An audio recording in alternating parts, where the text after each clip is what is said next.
Gloire à notre Seigneur Jésus-Christ de Nazareth, qu'à lui seul reviennent la gloire et les honneurs.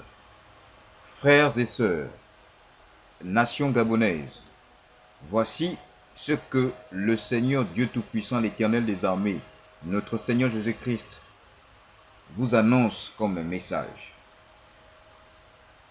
Nous allons d'abord aller dans les Écritures pour comprendre ce que le Seigneur veut adresser à la nation gabonaise. Voici ce que la Bible nous dit.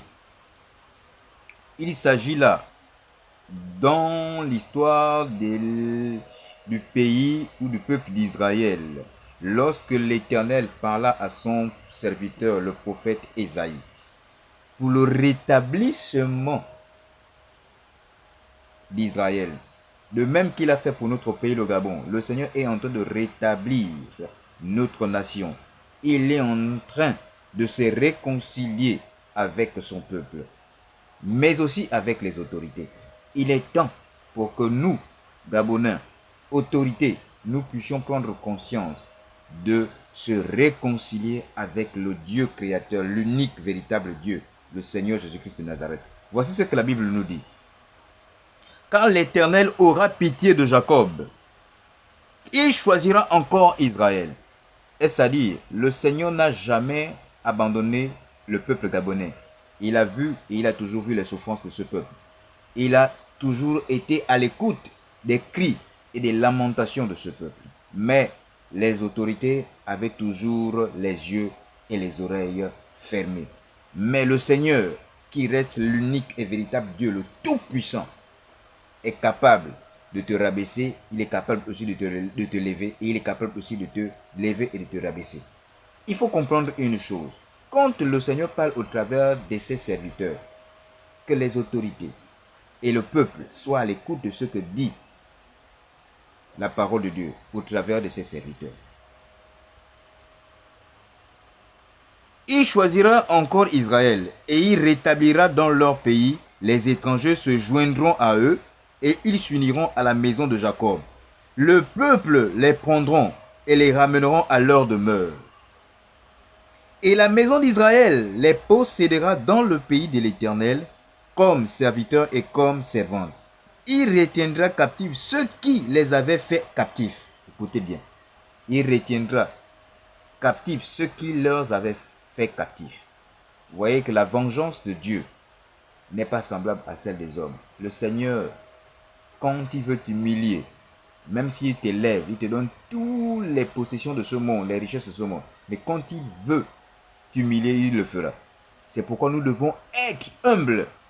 Quand nous sommes bénis sur le plan matériel, si nous sommes bénis du fait que nous avons été choisis pour diriger l'État, pour diriger la nation, dirigeons la nation avec sagesse, avec humilité. Que les richesses du sol et du sous-sol soient redistribuées de façon juste. C'est ça la justice de Dieu. Oui, Salomon était un roi et il avait été béni dans cette nation. Il a été tellement riche, mais aucun de membres de son peuple ne vivait l'injustice. Et c'est ce à quoi le Seigneur nous appelle. Il retiendra captifs ceux qui les avaient fait captifs et ils domineront sur leurs oppresseurs. Mais prenons garde, voici ce que l'Éternel dit à tous ceux qui ne feront pas ce qu'il dira au travers la bouche de son serviteur. Et quand l'Éternel t'aura donné du repos après les fatigues et les agitations, et après la dure servitude qui te fut imposée, alors tu prononceras ce chant sur le roi de Babylone, et tu diras, en quoi le tyran n'est plus l'oppression a cessé. L'Éternel a brisé le bâton des méchants, la verge des dominateurs, celui qui dans sa fureur frappait le peuple, parmi des coups sans relâche, celui qui dans sa colère subjuguait les nations, est poursuivi sans ménagement. Toute la terre jouit du repos et de la paix. On éclate en chant d'allégresse, les cypres, même les cèdres du Liban se réjouissent de ta chute.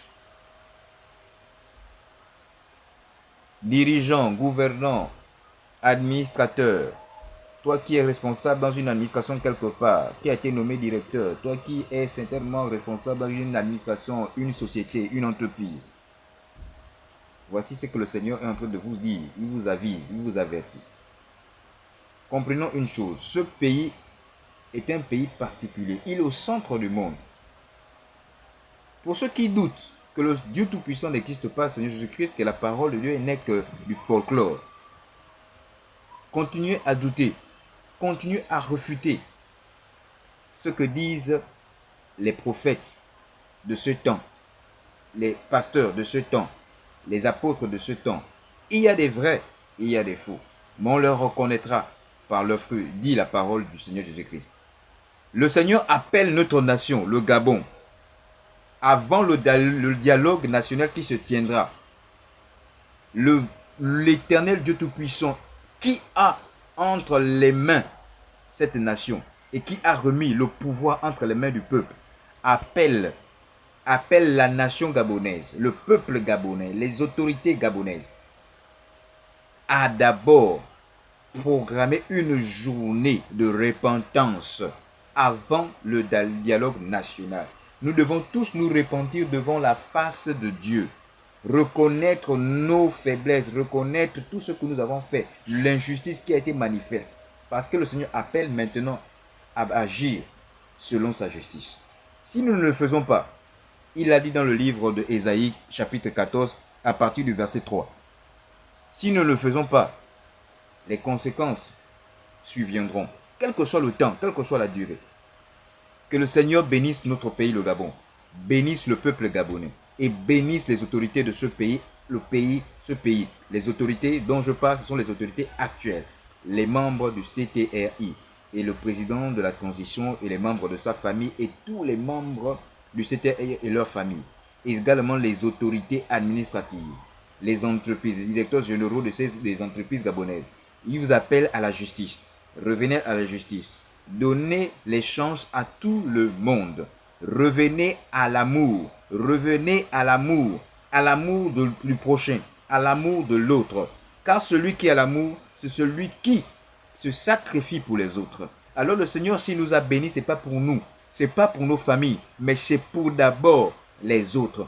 Que le Seigneur bénisse les nations entières et que nous puissions croire que la parole de Dieu est la vérité. La vérité, elle demeure dans la parole de Dieu et la vérité, c'est Jésus-Christ de Nazareth. Soyez tous bénis. Que le Seigneur vous bénisse.